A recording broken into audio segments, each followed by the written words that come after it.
¿Te sientes con sueño hoy? Perfecto, porque estamos a punto de sumergirnos en algunas leyendas griegas que son tan salvajes, tan increíbles y tan profundamente documentadas que te harán dormir o te mantendrán despierto preguntándote qué más podría ser verdad. Ya sabes cómo funciona tu cerebro cuando tratas de conciliar el sueño, ¿verdad? Empiezas a pensar en cosas raras. Pues imagínate a los antiguos griegos, sin Netflix, sin teléfonos, sin nada que hacer después de la puesta del sol, excepto sentarse alrededor del fuego e inventar las historias más locas que jamás se hayan contado. Y cuando digo locas, me refiero a historias que harían que las telenovelas modernas parecieran documentales aburridos. Todo comenzó con la nada, literalmente. Los griegos llamaron a esto caos, pero no era el tipo de caos que tienes cuando tu Wi-Fi se cae durante una videollamada importante. Era algo mucho peor. Era la ausencia total de todo. Ni siquiera había un vacío, porque el vacío es algo. Era menos que nada. Imagínate tratando de explicar esto a un niño griego de 5 años. Papá, ¿qué había antes de que existiera todo? Bueno, hijo, no había nada. Ni siquiera nada. Pero aquí viene lo bueno. De esta nada absoluta de repente apareció Gaia. Gaia era la Tierra, pero no la Tierra como la conocemos, con sus continentes ordenaditos y sus océanos en su lugar. Era una masa gigante de tierra consciente que podía pensar, sentir y reproducirse. Sí, leíste bien. La Tierra era una mujer gigante que podía tener hijos, y no necesitaba citas por Tinder para hacerlo. Gaia decidió que estar sola era aburrido, así que creó a Urano, el cielo. Pero no lo hizo de la manera romántica que podrías imaginar. Simplemente lo generó, como cuando tu impresora 3D hace una figura, pero esta figura era el cielo entero, con nubes, estrellas y todo lo demás. Y aquí es donde las cosas se ponen raras. Gaia y Urano empezaron a tener hijos, pero no hijos normales que lloran por las noches y necesitan pañales. No, tuvieron a los titanes. Los titanes eran seres gigantescos con poderes que harían que los superhéroes de Marvel parecieran personajes de dibujos animados para niños. Eran tan grandes que cuando caminaban, la tierra temblaba. Cuando estornudaban, se formaban huracanes. Cuando tenían indigestión, bueno, probablemente así nacieron los volcanes. Pero Urano tenía un problema. Era lo que hoy llamaríamos un padre terrible. Cada vez que Gaia daba a luz a uno de estos titanes, Urano lo empujaba de vuelta al interior de la Tierra, como si fuera un padre que no quiere que sus hijos salgan de casa jamás, pero llevado al extremo más psicópata posible. Imagínate el dolor de Gaia. Es como si cada vez que dieras a luz, tu pareja agarrara al bebé y lo metiera de vuelta en tu estómago. No solo era doloroso físicamente, sino que era una tortura emocional constante. Después de años de esto, Gaia ya no podía más. Estaba harta, así que hizo lo que cualquier madre haría en esa situación. Conspiró para castrar a su marido.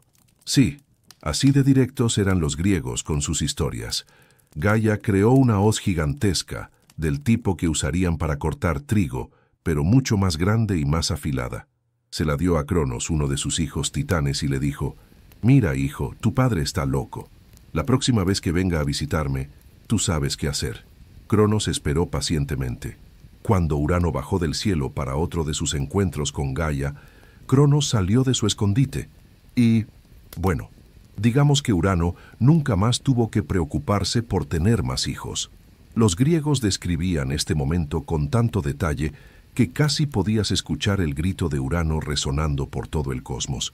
Y de la sangre que cayó al mar nació Afrodita, la diosa del amor, porque aparentemente, para los griegos, el amor nacía de la violencia familiar más extrema.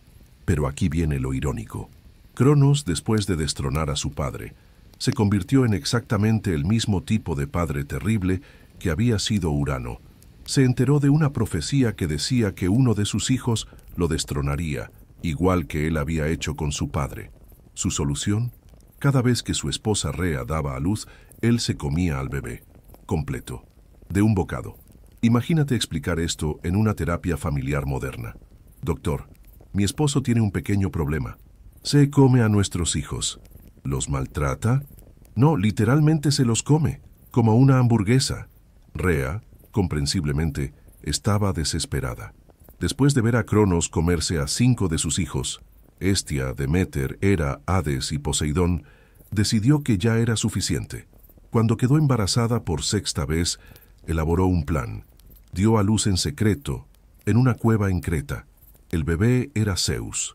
Luego envolvió una piedra en pañales y se la presentó a Cronos como si fuera el recién nacido. Cronos, aparentemente no muy brillante para ser el señor del universo, se tragó la piedra sin masticar siquiera. Pensó que era otro de sus hijos. Mientras tanto, Zeus crecía en secreto, alimentado por cabras mágicas y protegido por guerreros que hacían ruido constantemente para que Cronos no pudiera escuchar sus llantos de bebé. Zeus creció odiando a su padre con una intensidad que haría que los adolescentes rebeldes de hoy parecieran angelitos. Pero no era solo rebeldía adolescente. Era la furia de alguien que sabía que su padre se había comido a todos sus hermanos mayores. Cuando Zeus llegó a la edad adulta, decidió que era hora de la venganza, pero no podía enfrentar a Cronos solo. Necesitaba un ejército, así que liberó a los hermanos de Cronos que seguían presos en el interior de la tierra, los cíclopes y los hecatónquiros. Los cíclopes eran gigantes con un solo ojo en el centro de la frente. Imagínate un gigante tan alto como un edificio de 10 pisos, pero con un solo ojo del tamaño de una ventana. Y estos tipos eran los mejores herreros del universo. Podían crear armas que desafiaban la física. Los hecatónquiros eran aún más raros. Tenían 100 brazos y 50 cabezas cada uno. Imagínate pelear contra alguien así. Mientras le pegas a una cabeza, las otras 49 te están atacando y 100 brazos te están golpeando desde todos los ángulos posibles. Zeus les prometió libertad a cambio de su ayuda para destronar a Cronos.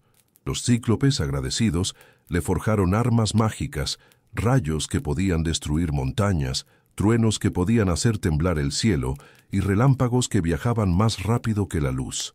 También le dieron armas a los hermanos de Zeus. A Poseidón le dieron un tridente que podía crear terremotos y tsunamis. A Hades le dieron un casco que lo hacía invisible. Imagínate tener un casco que te haga completamente invisible. Los griegos inventaron la capa de Harry Potter miles de años antes que J.K. Rowling. La guerra que siguió se llamó la Titanomaquia y duró 10 años. 10 años completos de batalla entre dioses. No era como las guerras modernas que duran meses o años. Era una década entera de destrucción cósmica. Durante esta guerra, montañas enteras eran arrancadas de cuajo y lanzadas como proyectiles. Los océanos hervían. El cielo se partía por la mitad, con rayos tan brillantes que podrían cegar a cualquiera que los mirara directamente. Imagínate el ruido. Los truenos de Zeus resonando constantemente, los gritos de guerra de los hecatónquiros con sus 50 cabezas, el sonido de montañas estrellándose contra otras montañas. Era como si alguien hubiera puesto el volumen del universo en el máximo y luego lo hubiera roto.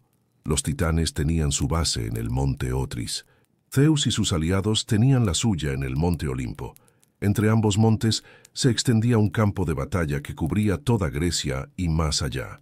Cada día, los dos bandos se lanzaban proyectiles del tamaño de ciudades. Tú, con tu vida moderna, te quejas cuando hay construcción cerca de tu casa y no puedes dormir por el ruido. Imagínate vivir durante 10 años con una guerra de dioses sucediendo literalmente sobre tu cabeza. Cada noche, rayos iluminando el cielo como si fuera de día. Cada mañana, despertándote con el sonido de montañas siendo destrozadas. Las criaturas mortales de la tierra se escondían en cuevas profundas, temblando de terror. Los animales habían enloquecido completamente. Los mares estaban tan agitados que ningún barco podía navegar. Era como si el apocalipsis hubiera durado una década entera. Pero Zeus tenía una ventaja que Cronos no esperaba. No solo tenía armas mejores y aliados más poderosos, sino que también tenía algo que su padre nunca tuvo: la capacidad de inspirar lealtad genuina. Los seres que lo seguían no lo hacían por miedo, sino porque creían en él. Finalmente, después de 10 años de guerra, Zeus logró una victoria decisiva. Usando sus rayos, derribó a Cronos y a la mayoría de los titanes, pero no los mató. En cambio, los encerró en el Tártaro, una prisión tan profunda en el interior de la tierra que estaba más lejos de la superficie de lo que la superficie estaba del cielo. Imagínate una prisión tan profunda que si cayeras en ella, morirías de viejo antes de llegar al fondo. Eso era el Tártaro, y para asegurarse de que los titanes nunca escaparan, Zeus puso a los hecatónquiros como guardias, 100 brazos y 50 cabezas vigilando constantemente. Pero Zeus tenía un problema. ¿Qué hacer con sus hermanos que había rescatado del estómago de Cronos? Porque sí, tuvo que hacer que Cronos los vomitara. Zeus le dio una poción que lo hizo vomitar a todos sus hijos tragados, que salieron completamente crecidos y listos para pelear. Imagínate esa escena. Cronos vomitando dioses adultos uno tras otro. Primero salió Poseidón, completamente formado, con su tridente en la mano. Luego Hades, con su casco de invisibilidad. Después Hera, Deméter y Hestia. Todos adultos, todos furiosos, y todos listos para la venganza. Zeus decidió dividir el universo entre él y sus 2 hermanos varones. Echaron suertes como niños, decidiendo quién se queda con el mejor juguete. Zeus se quedó con el cielo y se convirtió en el rey de los dioses. Poseidón se quedó con los océanos. Hades se quedó con el mundo subterráneo y los muertos. Las hermanas recibieron roles importantes, pero no territorios. Hera se convirtió en la diosa del matrimonio y la familia, lo cual es irónico considerando lo terrible que era el matrimonio de ella con Zeus. Deméter se hizo cargo de la agricultura y las cosechas. Hestia se encargó del hogar y la familia. Y así nació el panteón olímpico.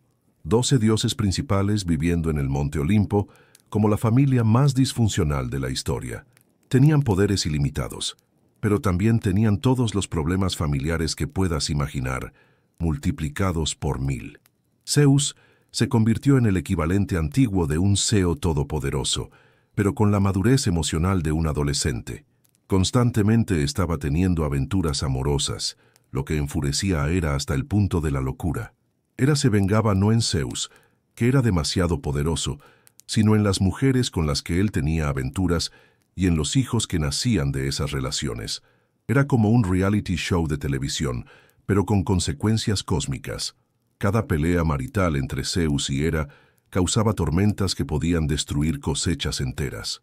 Cada vez que Zeus tenía una aventura, Hera inventaba algún castigo cruel y creativo para la otra mujer. Los otros dioses tampoco eran mejores. Poseidón era temperamental como el océano que controlaba. Un día estaba tranquilo, al siguiente creaba huracanes porque alguien lo había molestado. Hades era sombrío y obsesivo, lo cual tenía sentido considerando que pasaba todo su tiempo rodeado de muertos. Pero aquí viene lo realmente interesante. Los griegos no veían a sus dioses como seres perfectos y moralmente superiores. Los veían como versiones amplificadas de los humanos, con todos sus defectos y virtudes. Era una manera de entender el mundo que era sorprendentemente sofisticada. Cuando había una tormenta, no era porque los dioses estuvieran enojados con la humanidad en general, era porque Zeus y Hera habían tenido otra pelea matrimonial. Cuando había un terremoto, era porque Poseidón estaba de mal humor. Cuando alguien moría joven, era porque había llamado la atención de algún dios de manera equivocada. Esta forma de pensar les daba a los griegos una sensación de control sobre fuerzas que eran obviamente incontrolables. Si los dioses eran como humanos gigantescos, entonces tal vez se los podía entender, predecir, incluso manipular con las ofrendas correctas y el comportamiento adecuado. Tú, en tu vida moderna, tienes seguros médicos, aplicaciones del clima y sistemas de alerta temprana para desastres naturales. Los griegos tenían oráculos, sacrificios y templos. Ambos sistemas intentan hacer lo mismo, dar a los humanos alguna sensación de control sobre lo incontrolable. Los templos griegos no eran como las iglesias modernas donde vas una vez a la semana y escuchas un sermón. Eran centros comunitarios activos, donde constantemente había actividad. La gente iba allí no solo para adorar, sino para hacer negocios, socializar, buscar consejo y participar en festivales. Los sacerdotes griegos no eran como los clérigos modernos que han estudiado teología durante años. A menudo eran simplemente ciudadanos respetados que habían sido elegidos para cuidar un templo particular. Su trabajo era mantener el templo limpio, asegurarse de que siempre hubiera aceite en las lámparas y supervisar los sacrificios. Y hablando de sacrificios, no eran para nada como los imaginas. No eran rituales sombríos y aterradores. Eran básicamente barbacoas comunitarias con elementos religiosos. Llevabas un animal al templo. El sacerdote lo sacrificaba de manera humana. Una pequeña parte se quemaba para los dioses y el resto se cocinaba y se compartía entre todos los presentes. Era una manera práctica de combinar religión, nutrición y vida social.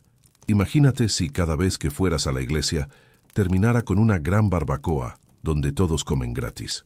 Los templos griegos serían mucho más populares que las iglesias modernas. Los griegos también tenían festivales religiosos que duraban días enteros. El más famoso era las Panateneas en Atenas, que duraban varios días e incluían competencias atléticas, obras de teatro, recitales de poesía y, por supuesto, enormes festines.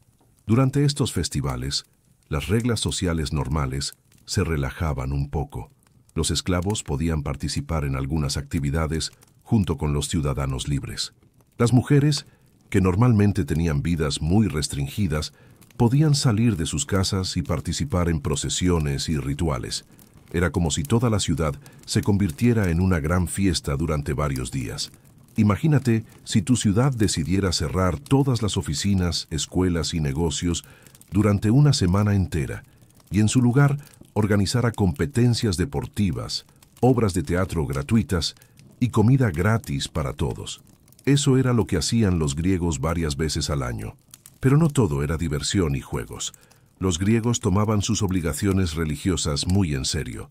Creían que si no honraban adecuadamente a los dioses, las consecuencias podían ser catastróficas, no solo para ellos individualmente, sino para toda su comunidad. Esta presión social para mantener contentos a los dioses creaba una cohesión comunitaria que es difícil de imaginar en el mundo moderno. Todos tenían que trabajar juntos para asegurarse de que los rituales se realizaran correctamente, que los templos se mantuvieran en buen estado y que nadie hiciera nada que pudiera ofender a los dioses. Imagínate vivir en una comunidad donde literalmente crees que el comportamiento de cada persona afecta el bienestar de todos. Si tu vecino ofende a Zeus, toda la ciudad podría sufrir una sequía. Si alguien rompe un juramento sagrado, Poseidón podría enviar un tsunami. Esta responsabilidad colectiva creaba tanto solidaridad como tensión. Por un lado, la gente se cuidaba mutuamente porque su supervivencia dependía de ello.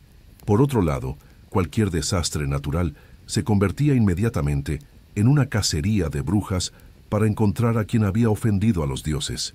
Y así es como nacieron las historias que te van a hacer dormir esta noche. Historias de dioses que eran poderosos pero defectuosos, de héroes que eran valientes pero trágicos, de un universo que era mágico pero también terriblemente peligroso. Los griegos crearon estas historias no solo para entretenerse, sino para entender su mundo. Y después de miles de años, seguimos contando estas mismas historias porque resulta que los problemas humanos fundamentales, el amor, la traición, la ambición, el miedo a la muerte, no han cambiado tanto desde entonces. La única diferencia es que ahora tenemos aire acondicionado y Wi-Fi mientras lidiamos con ellos. Pero espera, porque las cosas se van a poner mucho más interesantes. Zeus apenas había terminado de instalarse como el jefe supremo del universo cuando se dio cuenta de que gobernar no era tan fácil como derrocar a su padre. Ahora tenía que lidiar con todo tipo de problemas que harían que administrar una empresa moderna pareciera un juego de niños. Primero, estaba el tema de los humanos. Los griegos creían que los humanos habían sido creados por Prometeo, uno de los titanes que había tenido la sensatez de no pelear contra Zeus durante la guerra. Prometeo era como ese empleado inteligente que siempre sabe cuándo cambiar de bando en la política de oficina. Prometeo había moldeado a los primeros humanos con arcilla, como un niño haciendo figuras en clase de arte. Pero estos humanos primitivos eran patéticos. No tenían fuego, no sabían cazar eficientemente, No podían defenderse de los animales salvajes. Básicamente, eran como turistas perdidos en la naturaleza, pero sin la opción de llamar a un Uber. Zeus veía a estos humanos y pensaba, perfecto, son débiles, indefensos, y van a adorarme desesperadamente porque soy obviosamente superior. Era como si hubiera creado la base de fans más leal posible, pero Prometeo sentía pena por sus creaciones. Era como un padre viendo a sus hijos pasar frío y hambre. Así que decidió robar fuego del monte Olimpo y dárselo a los humanos.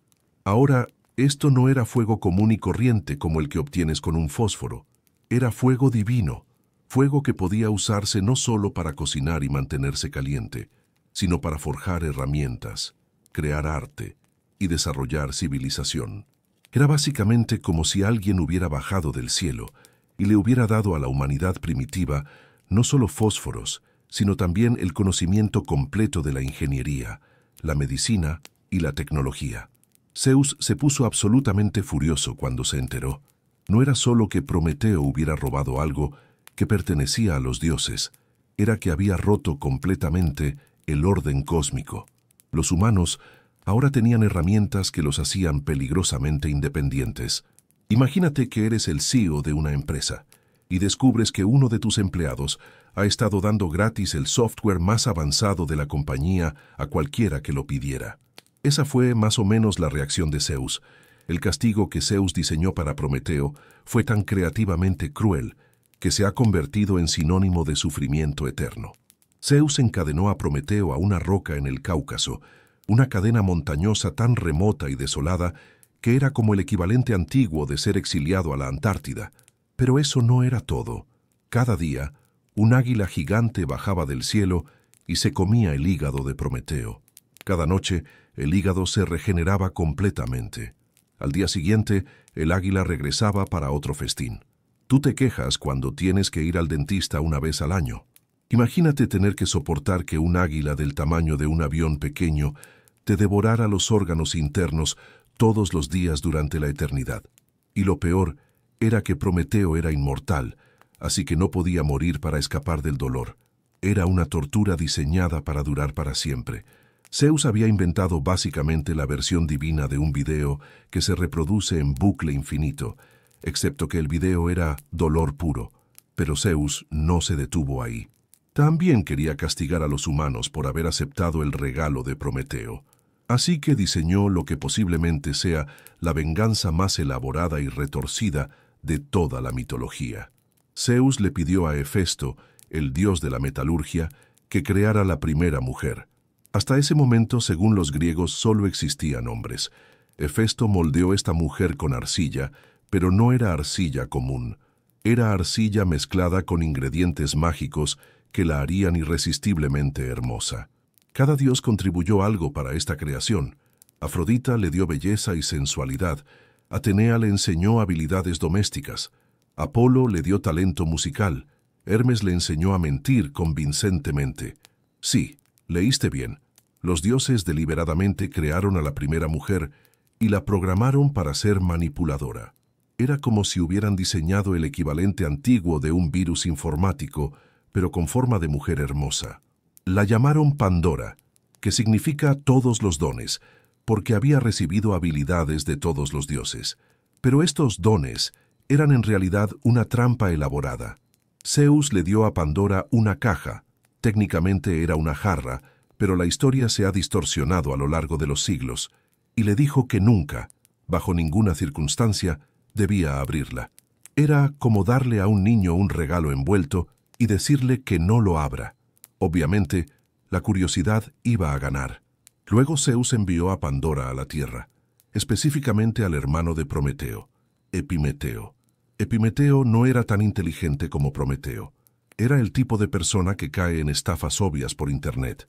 Cuando vio a esta mujer increíblemente hermosa, que aparecía de la nada ofreciéndose como esposa, no hizo ninguna pregunta. Pandora y Epimeteo vivieron felices por un tiempo, pero la curiosidad sobre la caja la estaba matando. Cada día la miraba y se preguntaba qué habría adentro. Zeus había calculado esto perfectamente.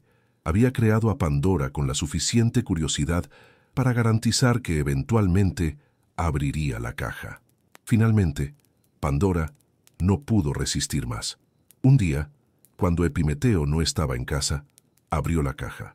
Lo que salió de ahí fue como abrir la compuerta de una presa llena de pesadillas. Primero salió la enfermedad, como una nube verde y putrefacta que inmediatamente se extendió por todo el mundo. Luego salió la guerra, rugiendo como un demonio con armadura. Después vino la hambruna, flaca y desesperada, seguida por la vejez, arrugada y encorvada. Una tras otra, todas las desgracias que ahora afligen a la humanidad salieron volando de esa caja. El dolor, la envidia, el odio, la traición, la desesperación.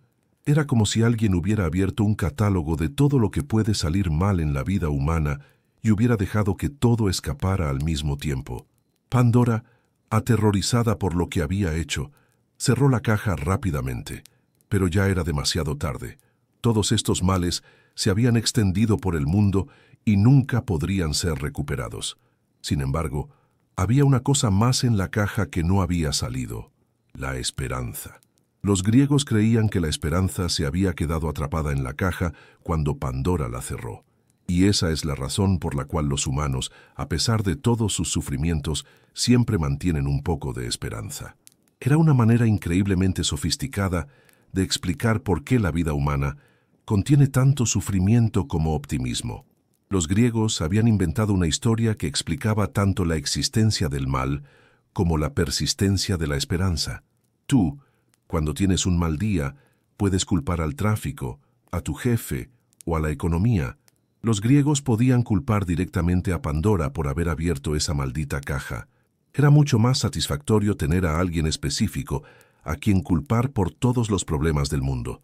Pero Zeus todavía no había terminado con sus venganzas creativas. Una vez que había llenado el mundo de problemas, decidió que necesitaba un sistema para lidiar con todas las almas humanas que ahora morían regularmente debido a las enfermedades, guerras y otros males que había liberado. Así que le asignó a su hermano Hades la tarea de gobernar el mundo subterráneo, el lugar donde iban todas las almas después de la muerte. Hades no estaba particularmente entusiasmado con este trabajo. Era como ser asignado permanentemente al turno nocturno en el depósito más deprimente del universo. El reino de Hades no era como el infierno cristiano lleno de fuego y azufre. Era más como una versión eternamente gris y melancólica de la vida terrenal. Las almas vagaban por ahí como zombies deprimidos, sin energía, sin esperanza, sin nada que hacer excepto recordar sus vidas pasadas. Para llegar al reino de Hades, las almas tenían que cruzar el río Estigia en una barca conducida por Caronte, un barquero viejo y malhumorado que cobraba una moneda por el viaje. Esta es la razón por la cual los griegos ponían monedas en los ojos o la boca de los muertos, para pagar el peaje. Imagínate morir y descubrir que incluso en la muerte tienes que pagar peajes de transporte público. Era como si hubieran diseñado el más allá como una extensión de la burocracia terrenal. Una vez que las almas llegaban al reino de Hades, eran juzgadas por 3 jueces: Minos, Radamantis y Eaco. Estos tipos decidían si había sido lo suficientemente bueno para ir a los Campos Elíseos, la versión griega del paraíso, lo suficientemente malo para ir al Tártaro, la versión griega del infierno, o lo suficientemente mediocre para quedarte en los Campos Asfódelos, la versión griega del purgatorio. Los Campos Elíseos eran donde iban los héroes y las personas excepcionalmente virtuosas.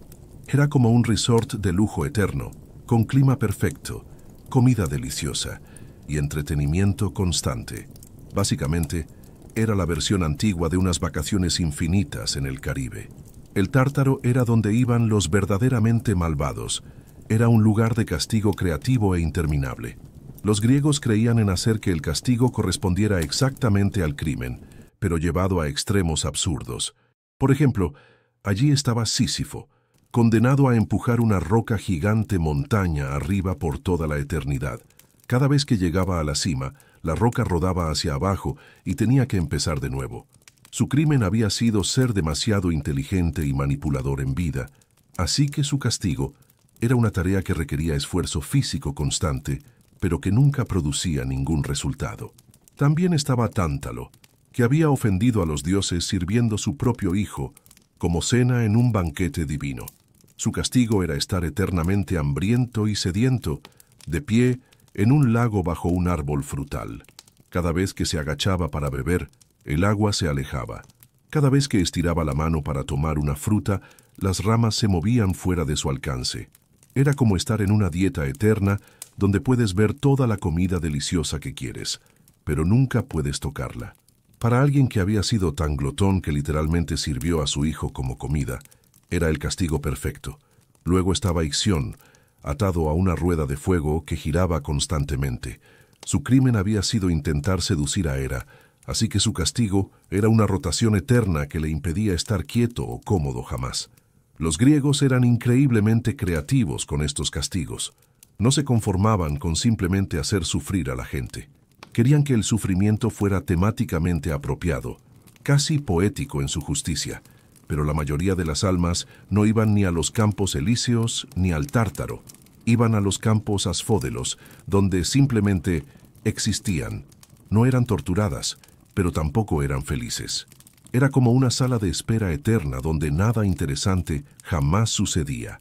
Imagínate pasar la eternidad en la sala de espera del DMV, pero sin la esperanza de que eventualmente llamarán tu número. Eso era básicamente la vida después de la muerte para la persona promedio según los griegos.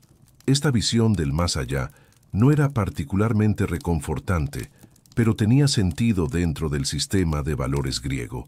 Valoraban la gloria y el honor por encima de todo, así que la idea de una eternidad gris y sin eventos era aterrorizante. Los motivaba a vivir vidas extraordinarias para evitar una muerte extraordinariamente aburrida. Pero mientras Zeus estaba ocupado estableciendo estos sistemas cósmicos complejos, también estaba desarrollando lo que se convertiría en su característica más famosa, una incapacidad total para mantener sus manos alejadas de las mujeres mortales. Zeus era como el jefe que no puede evitar tener aventuras con empleadas, excepto que en lugar de ser despedido por recursos humanos, él era recursos humanos, y el CEO, y el dueño de toda la empresa. Sus aventuras no eran discretas encuentros románticos, eran transformaciones elaboradas y persecuciones épicas que a menudo terminaban con la mujer siendo castigada por Hera, quien culpaba a las víctimas en lugar de a su marido infiel. Una de las aventuras más famosas de Zeus fue con una princesa mortal llamada Alcmena, pero esta no era una aventura cualquiera. De esta unión nacería el héroe más famoso de toda la mitología griega, Heracles, conocido en latín como Hércules. Zeus había visto a Alcmena y había decidido que absolutamente tenía que estar con ella. El problema era que Alcmena era una mujer virtuosa, felizmente casada con un general llamado Anfitrión, y no tenía ningún interés en aventuras extramaritales, especialmente no con deidades transformistas. Así que Zeus hizo lo que cualquier dios completamente narcisista haría. Se transformó en Anfitrión y apareció en la casa de Alcmena cuando su esposo real estaba fuera en una campaña militar. Pero Zeus no se conformó con simplemente aparecer disfrazado. También manipuló el tiempo. Hizo que una sola noche durara 3 noches para poder pasar más tiempo con Alcmena. Era como si hubiera presionado el botón de pausa en el universo para tener una cita más larga. Imagínate descubrir que tu cita de una noche en realidad duró 3 noches porque tu pareja tenía poderes para alterar el tiempo. Los griegos inventaron la idea de manipular el tiempo para el romance miles de años antes que las películas de ciencia ficción. Alcmena quedó embarazada de Zeus, pero también quedó embarazada de su esposo real cuando él regresó de la guerra. Sí, los griegos creían que era posible estar embarazada de 2 padres diferentes al mismo tiempo. Alcmena daría a luz gemelos, Heracles, hijo de Zeus, e Ificles, hijo de Anfitrión. Cuando Hera se enteró de esta última aventura de Zeus, se puso más furiosa de lo usual. No era solo otra mujer más en la larga lista de conquistas de su marido. Zeus había proclamado que el niño que naciera sería un gran rey que gobernaría sobre todos los demás. Hera decidió que si no podía evitar que naciera este niño, al menos podía arruinar su destino. Usando su influencia sobre los nacimientos, retrasó el parto de Alcmena y aceleró el de otra mujer que también estaba embarazada de un descendiente de Zeus. El resultado fue que Euristeo, Un primo de Heracles nació primero y técnicamente se convirtió en el rey que Zeus había profetizado. Heracles nacería como súbdito de Euristeo, no como su gobernante. Era como cambiar las posiciones en una carrera justo antes de la línea de meta para que ganara el corredor equivocado. Hera había encontrado una manera de usar las propias palabras de Zeus contra él, pero Hera no se detuvo ahí. Cuando Heracles tenía solo 8 meses, envió 2 serpientes gigantes a su cuna para matarlo mientras dormía. Estas no eran serpientes de jardín comunes, eran serpientes del tamaño de anacondas, con veneno que podía matar a un adulto en segundos. Alcmena despertó en medio de la noche por ruidos extraños en la habitación del bebé. Cuando fue a investigar, encontró a su hijo de 8 meses estrangulando alegremente a 2 serpientes gigantes con sus manitas, una en cada mano.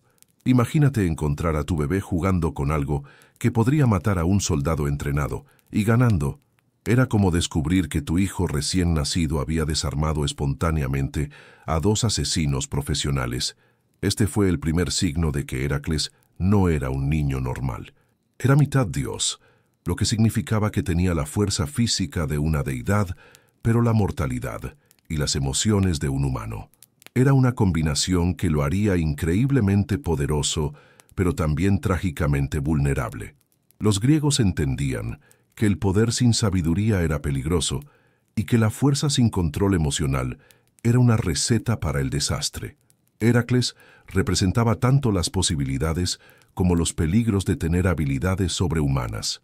Y así comenzó la historia del héroe más famoso de la mitología griega, un hombre que sería lo suficientemente fuerte como para sostener el cielo en sus hombros, pero que nunca sería lo suficientemente fuerte como para controlar completamente su propio destino. La infancia de Heracles fue como criar a un niño con superpoderes pero sin manual de instrucciones. Alcmena y Anfitrión se dieron cuenta rápidamente de que los métodos normales de crianza no funcionarían con un niño que podía romper accidentalmente todo lo que tocaba. Cuando Heracles tenía 3 años, rompió accidentalmente la puerta de la casa solo por empujarla demasiado fuerte. Cuando tenía 5, mató accidentalmente a su gato mascota durante lo que él pensaba que era un abrazo cariñoso. Era como tener un niño con la fuerza de un bulldozer, pero la comprensión de sus propias habilidades de un niño normal. Anfitrión decidió que necesitaban los mejores tutores posibles para enseñar a Heracles a controlar sus habilidades.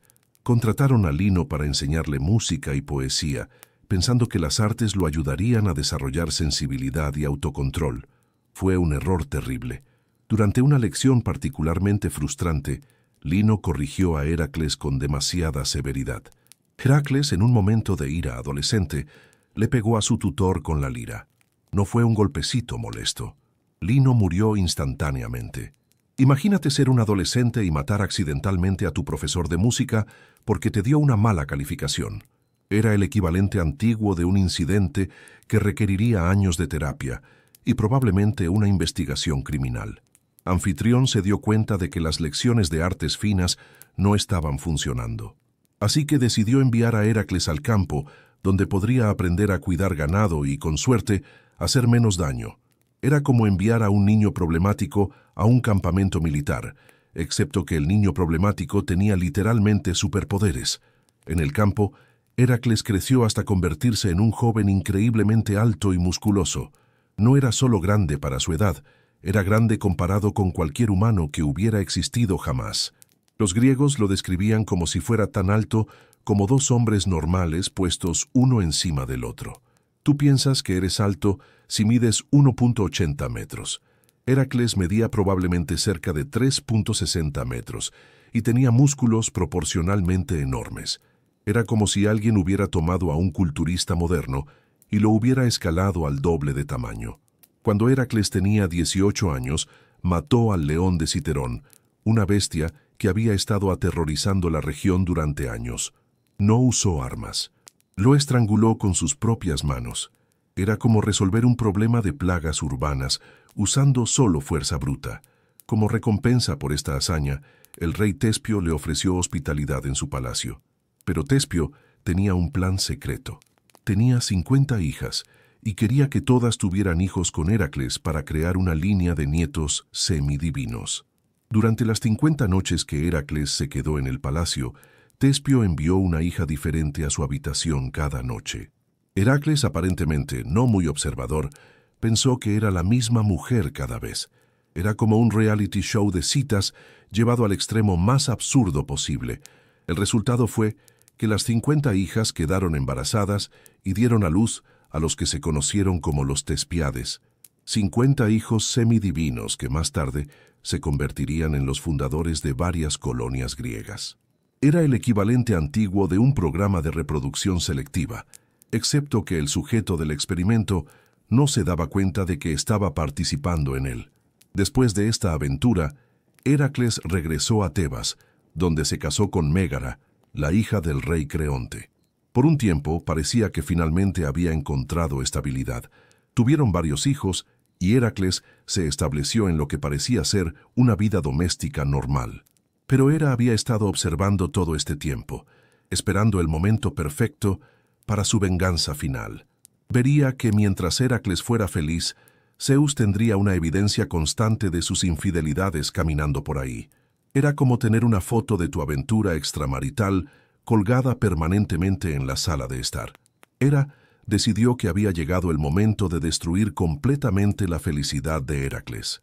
Usando sus poderes divinos, envió un ataque de locura directamente a la mente del héroe. Esta no era depresión o ansiedad, era una ruptura psicótica completa inducida mágicamente. Heracles perdió toda conexión con la realidad. En su mente distorsionada, vio a su esposa Mégara y a sus hijos como enemigos que necesitaban ser destruidos. En un estado de delirio total, Heracles mató a su esposa y a todos sus hijos. Usó sus propias manos, las mismas manos que habían sido lo suficientemente gentiles para cuidar ganado y lo suficientemente fuertes para matar leones. Imagínate despertar de una pesadilla y darte cuenta de que la pesadilla era real y que tú habías sido el monstruo en ella. Imagínate descubrir que habías destruido todo lo que amabas durante un episodio que no podías controlar o recordar claramente. Cuando la locura se desvaneció y Heracles recuperó la cordura, se encontró rodeado de los cuerpos de su familia. La realización de lo que había hecho lo destrozó completamente. Era el tipo de trauma que rompería a cualquier persona normal, pero Heracles tenía que vivir con ello mientras poseía un poder que hacía imposible ignorar las consecuencias de sus acciones. Heracles se exilió inmediatamente de Tebas. No podía soportar estar en el lugar donde había cometido estos crímenes horribles. Vagó por Grecia como un indigente, sin rumbo, consumido por la culpa y la desesperación. Era como un veterano de guerra con trastorno de estrés postraumático, excepto que él había sido tanto el soldado como el enemigo, tanto la víctima como el perpetrador. Finalmente llegó al oráculo de Delfos, buscando alguna forma de expiación.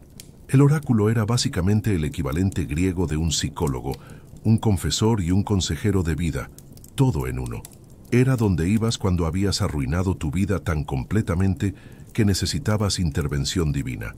La Pitia, la sacerdotisa que hablaba por Apolo, le dijo que debía servir a su primo Euristeo, el mismo rey que había usurpado su derecho de nacimiento por las manipulaciones de Hera.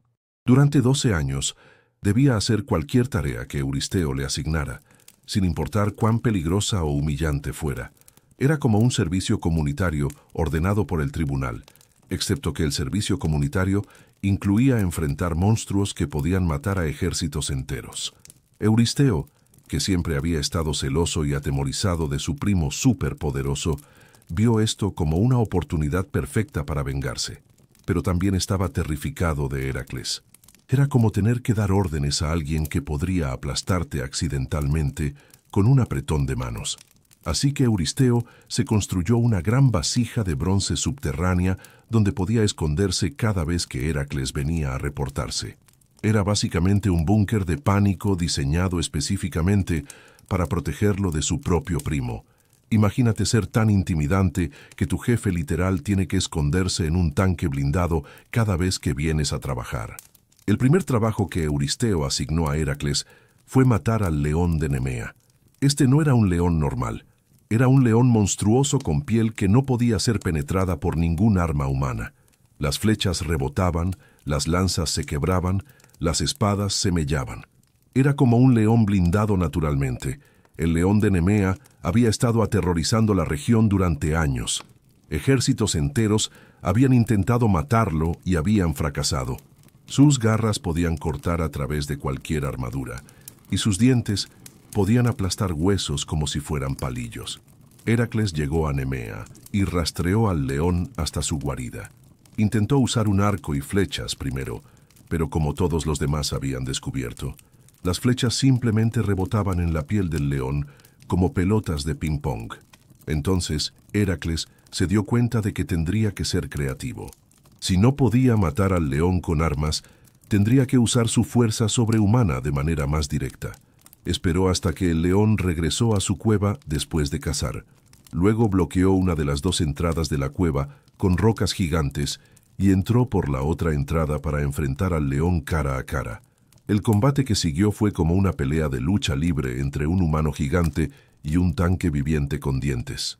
Heracles no podía herir al león con golpes, pero tampoco el león podía hacer mucho daño a alguien con piel semidivina y músculos del tamaño de troncos de árboles. Finalmente, Heracles logró agarrar al león en un abrazo de oso. Usando toda su fuerza, apretó hasta que literalmente asfixió al león. Era como resolver un problema de ingeniería usando fuerza bruta pura. Si no puedes atravesar la armadura, aplica presión hasta que el sistema interno falle. Pero luego Heracles se enfrentó a un nuevo problema. ¿Cómo iba a despellejar al león para llevarse su piel como prueba si ninguna herramienta podía cortar su piel? La solución fue típicamente directa para Heracles.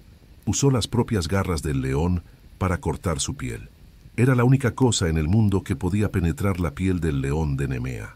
Cuando regresó a Tirinto llevando la piel del león como capa, Euristeo se aterró tanto que se cayó dentro de su vasija de bronce y se negó a salir durante horas.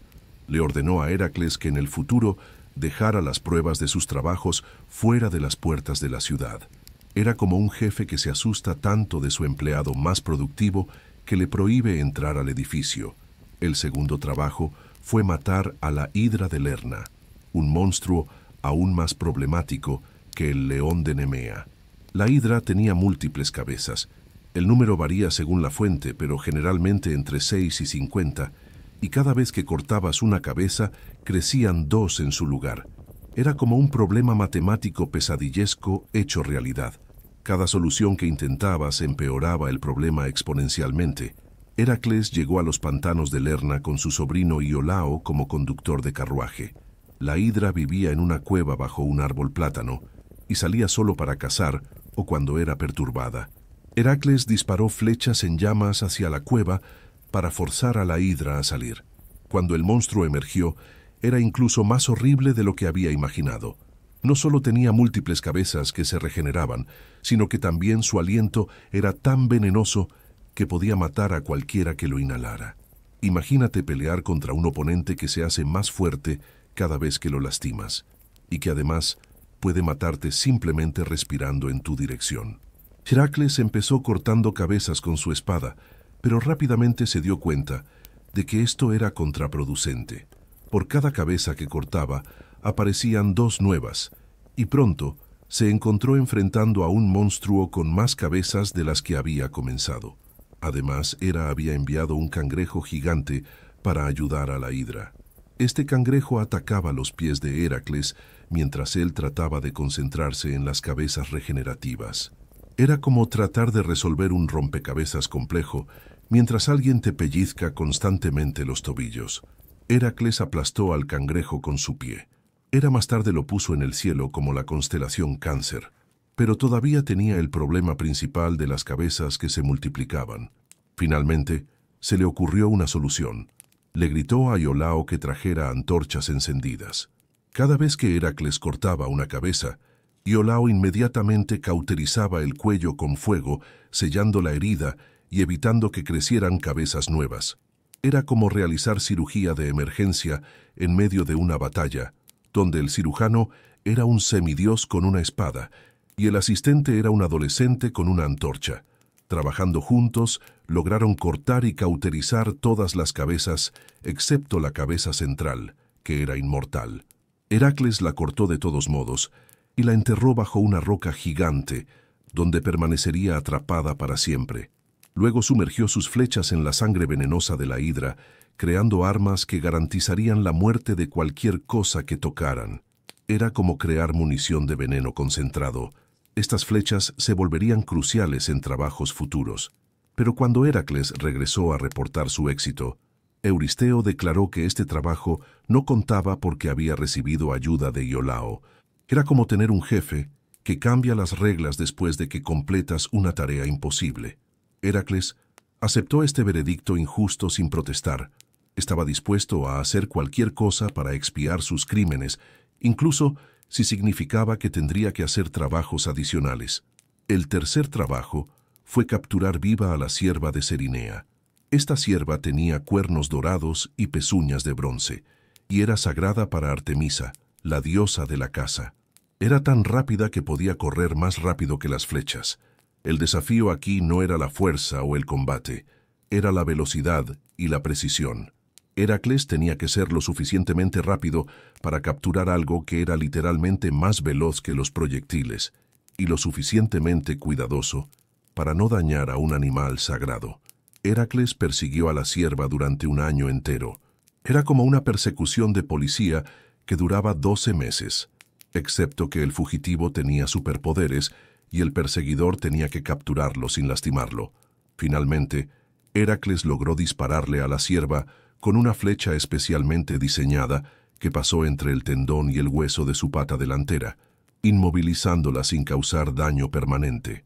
Era un tiro de precisión que habría sido imposible para cualquier arquero normal. Mientras llevaba la cierva de vuelta a Tirinto, se encontró con Artemisa y Apolo, que estaban furiosos porque había capturado un animal sagrado. Heracles explicó que estaba cumpliendo una penitencia ordenada por el oráculo de Delfos, y los dioses, después de verificar su historia, le permitieron continuar con la condición de que liberara a la cierva después de mostrársela a Euristeo. Era como ser detenido por la policía, pero ser liberado cuando explicas que estás cumpliendo una orden judicial. El cuarto trabajo fue capturar vivo al jabalí de Erimanto.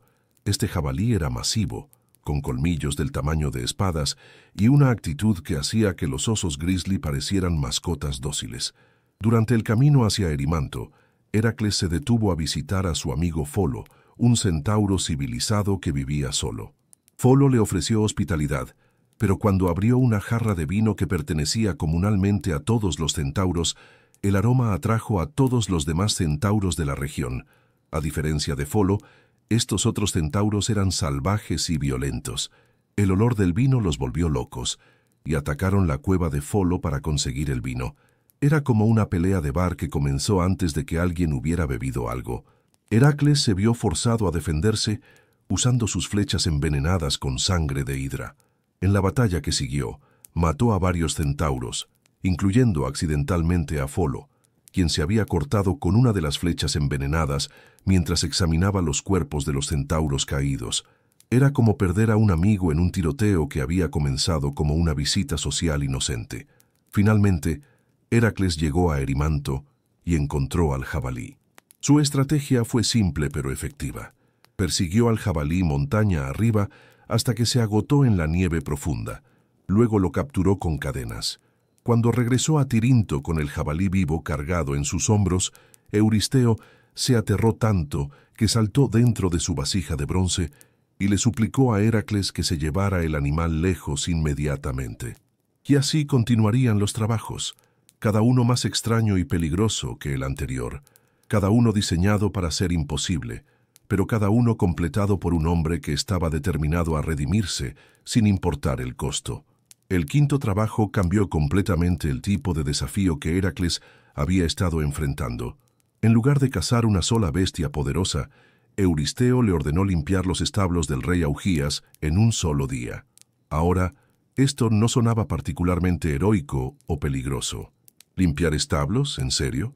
Era como si tu jefe te pidiera limpiar el baño de la oficina después de haberte asignado proyectos que requerían doctorados en ingeniería nuclear. Pero había un problema. Augías poseía 3.000 cabezas de ganado, y sus establos no habían sido limpiados en 30 años. 30 años completos de estiércol acumulándose día tras día. Imagínate la situación. 3.000 vacas, toros y bueyes, produciendo desperdicios durante 3 décadas. La montaña de estiércol era tan alta que prácticamente había creado su propio ecosistema. Había plantas creciendo en ella. Probablemente había animales pequeños viviendo en ella. Era como si alguien hubiera construido una montaña entera hecha de caca de vaca. Y Euristeo esperaba que Heracles limpiara todo esto con una pala y un balde en 24 horas. Heracles llegó a los establos y se quedó parado mirando esta montaña de estiércol durante horas, tratando de entender cómo alguien podría completar esta tarea físicamente. Incluso con su fuerza sobrehumana, limpiar 30 años de desechos de 3.000 animales en un día era matemáticamente imposible. Era como pedirle a alguien que vaciara un lago con una cuchara. No importaba cuán rápido fueras, simplemente no había suficientes horas en el día. Entonces Heracles tuvo una idea brillante. En lugar de intentar mover el estiércol, ¿por qué no traer algo que pudiera llevárselo? Cerca de los establos corrían 2 ríos, el Alfeo y el Peneo. Heracles cavó zanjas gigantes que desviaron ambos ríos directamente a través de los establos. La fuerza combinada del agua de 2 ríos completos arrasó con 30 años de acumulación en cuestión de horas. Era ingeniería hidráulica aplicada al problema de limpieza más asqueroso de la historia. En lugar de trabajar más duro, Heracles había trabajado más inteligentemente, pero cuando terminó el trabajo, Augías se negó a pagar la recompensa que había prometido. Había ofrecido una 10ª parte de su ganado a cambio de la limpieza, pero después argumentó que como Heracles estaba cumpliendo órdenes de Euristeo, no merecía pago adicional. Era como completar un proyecto de consultoría, y luego que el cliente se negara a pagar, porque de todos modos tenías que hacerlo para tu jefe. Heracles se enfureció. Demandó a Augías ante un tribunal, con Fileo, el propio hijo de Augías, testificando a favor de Heracles. Cuando Heracles ganó el caso, Augías exilió tanto a Heracles como a su propio hijo por conspirar contra él. Era una injusticia tan flagrante que incluso Euristeo declaró que este trabajo no contaba, porque Heracles había esperado recibir pago por él. 2 trabajos descalificados por tecnicismos. Era como tener un jefe que constantemente cambiaba las reglas para evitar promocionarte. Pero algo interesante estaba sucediendo. Mientras Heracles completaba estos trabajos aparentemente imposibles, su fama se extendía por toda Grecia. La gente comenzó a contar historias sobre él. Los artistas empezaron a crear pinturas en vasijas mostrando sus hazañas.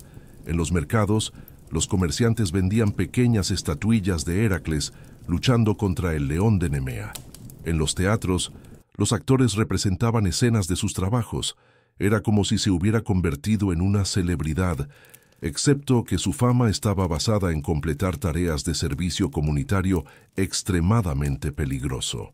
Los griegos estaban fascinados por Heracles porque representaba algo que podían entender.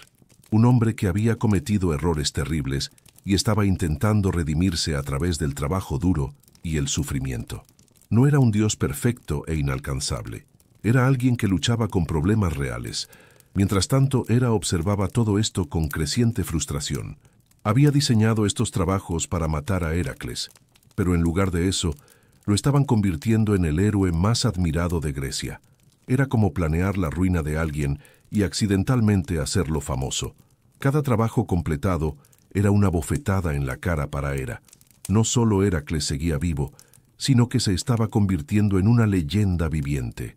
Su nombre se estaba volviendo sinónimo de fuerza, perseverancia y redención. Hera decidió intensificar sus esfuerzos. Si los trabajos regulares no podían matar a Heracles, necesitaba crear desafíos aún más imposibles. El 6º trabajo fue capturar las aves del estínfalo. Estas no eran aves normales, eran criaturas monstruosas con picos, garras y plumas de bronce. Sus plumas eran tan afiladas que podían usar como proyectiles, lanzándolas como flechas desde el aire. Imagínate palomas que han sido reemplazadas por drones militares con cuchillas giratorias. Volaban en bandadas de cientos, bloqueando el sol cuando pasaban por encima.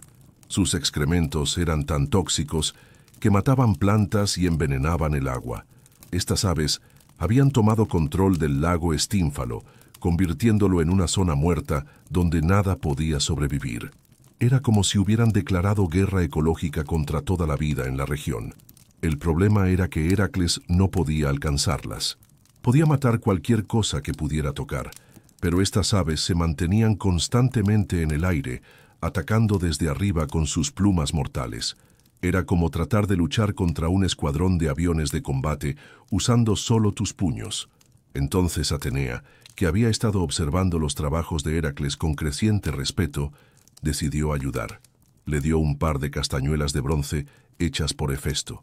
Estas castañuelas producían un ruido tan fuerte y discordante que podía aturdir a cualquier criatura que lo escuchara.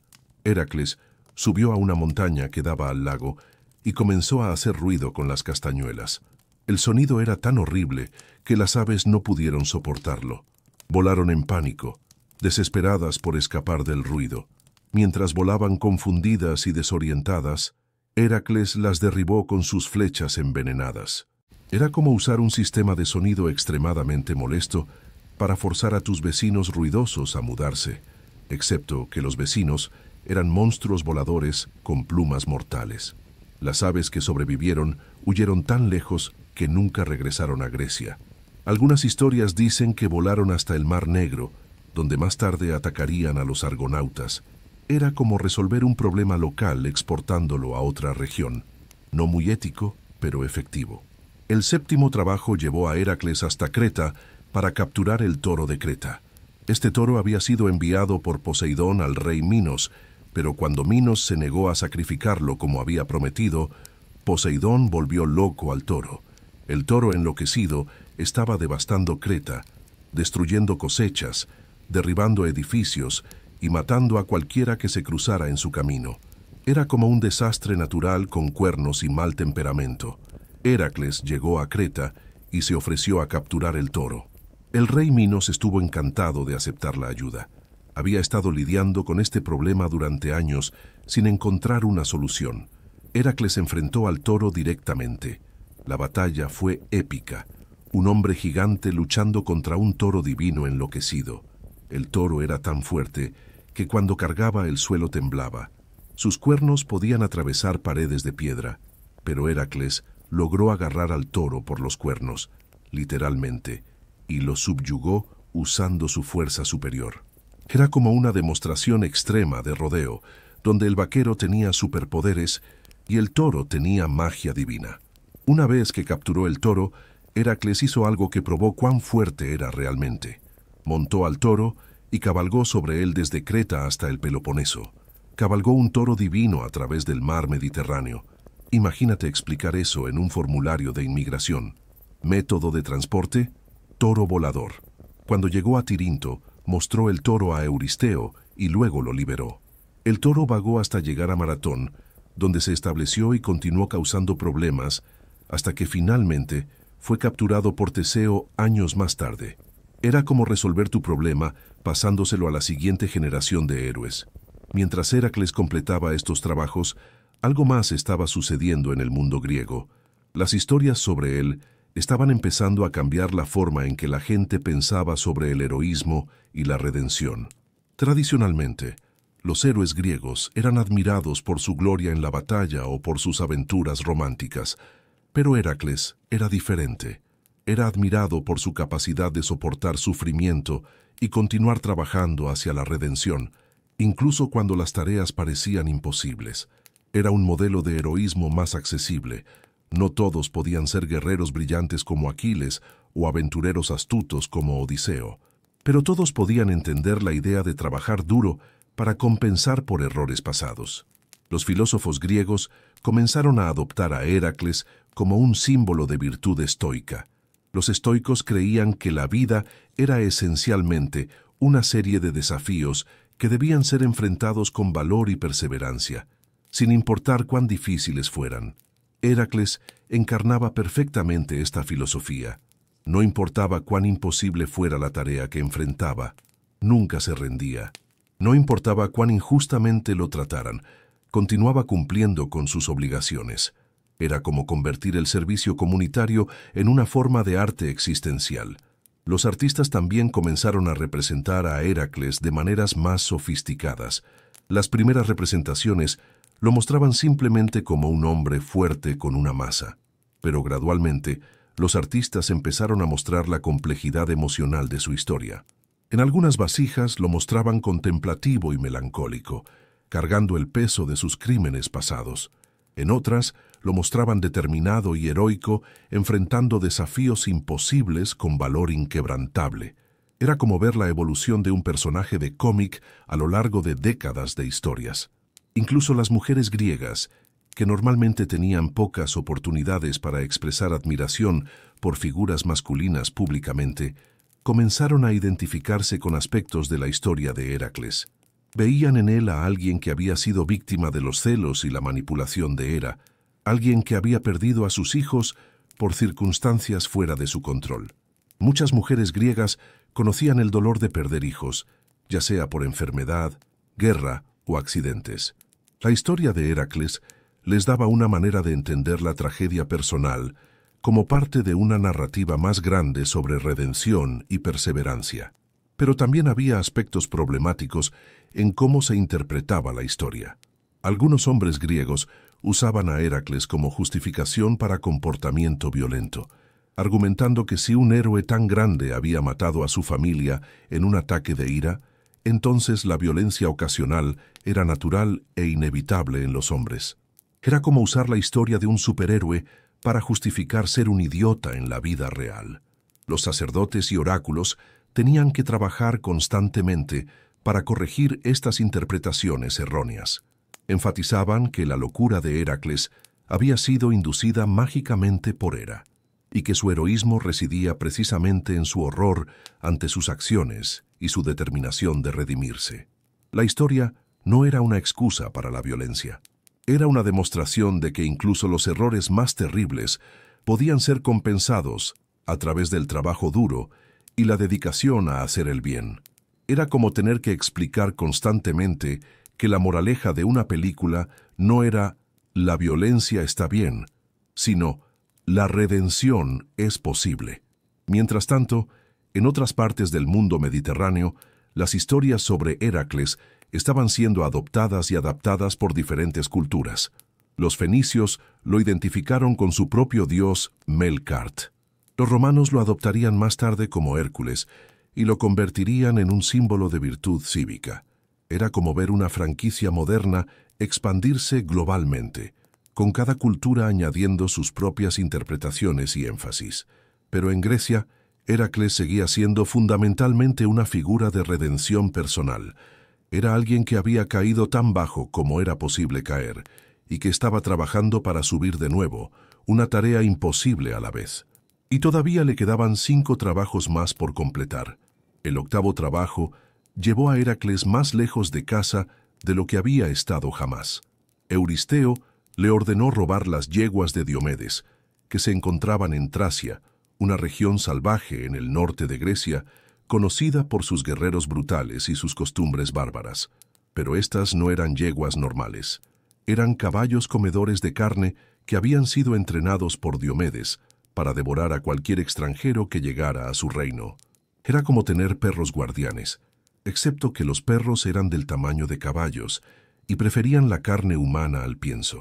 Diomedes era uno de esos reyes que había convertido la hospitalidad en una trampa mortal. Invitaba a viajeros a quedarse en su palacio y luego, durante la cena, los alimentaba vivos a sus yeguas caníbales. Era como tener un hotel con reseñas terribles que nunca mejoraban porque todos los huéspedes morían antes de poder quejarse. Heracles llegó a Tracia con un pequeño grupo de compañeros, incluyendo a su amante Abderus. Sí, los griegos eran muy abiertos sobre las relaciones del mismo sexo, especialmente entre hombres mayores y jóvenes.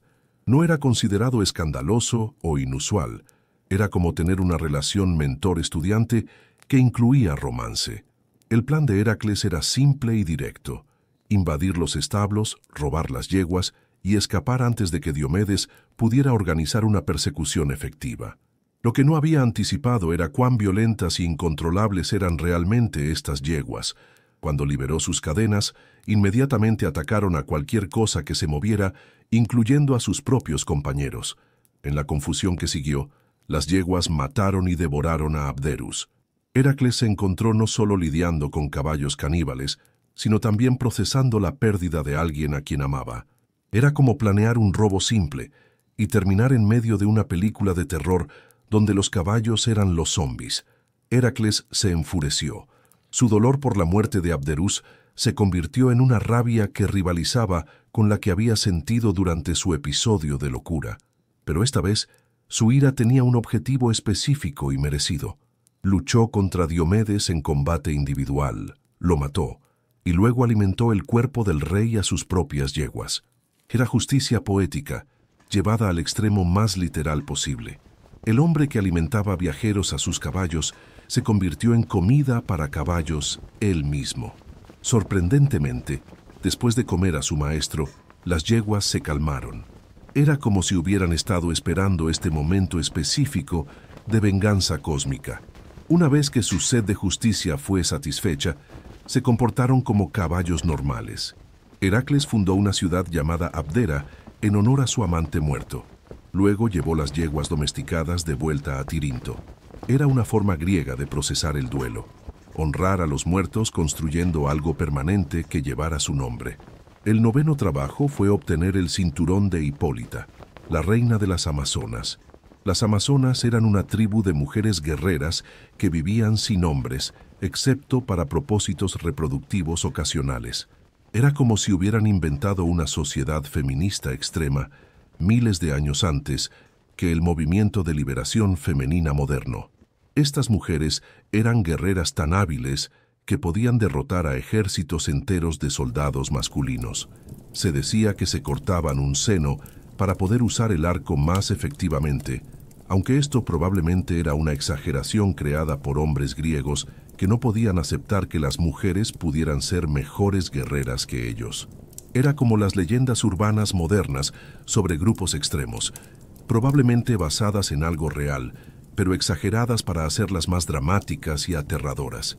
Hipólita tenía un cinturón mágico que le había sido dado por Ares, el dios de la guerra. Este cinturón era símbolo de su autoridad como reina y le daba poderes adicionales en la batalla. Euristeo había decidido que quería este cinturón para su hija, Admete. Era básicamente un regalo de cumpleaños increíblemente extravagante y peligroso de obtener, como si alguien decidiera que quería el collar de la corona de Inglaterra para su niña de 15 años. Heracles navegó hasta la tierra de las Amazonas con una expedición que incluía a varios héroes famosos, incluyendo a Teseo. Era como un viaje de chicos, excepto que el destino era una sociedad matriarcal militarista. Cuando llegaron, Hipólita recibió a Heracles cordialmente. Había oído hablar de sus trabajos y estaba genuinamente impresionada por sus logros. Después de escuchar su historia, acordó darle el cinturón voluntariamente. Era una situación inusualmente diplomática para Heracles. No había monstruos que matar, no había tareas imposibles que completar, solo una negociación civilizada entre dos guerreros que se respetaban mutuamente. Pero Hera, que había estado observando todo esto con creciente frustración, decidió que las cosas estaban yendo demasiado bien para Heracles. Se disfrazó como una amazona común y corrió entre las guerreras esparciendo rumores de que Heracles había venido a secuestrar a su reina. Era como alguien comenzando rumores maliciosos en redes sociales para arruinar una negociación pacífica. Las amazonas, creyendo que Heracles había traicionado su hospitalidad, atacaron su barco.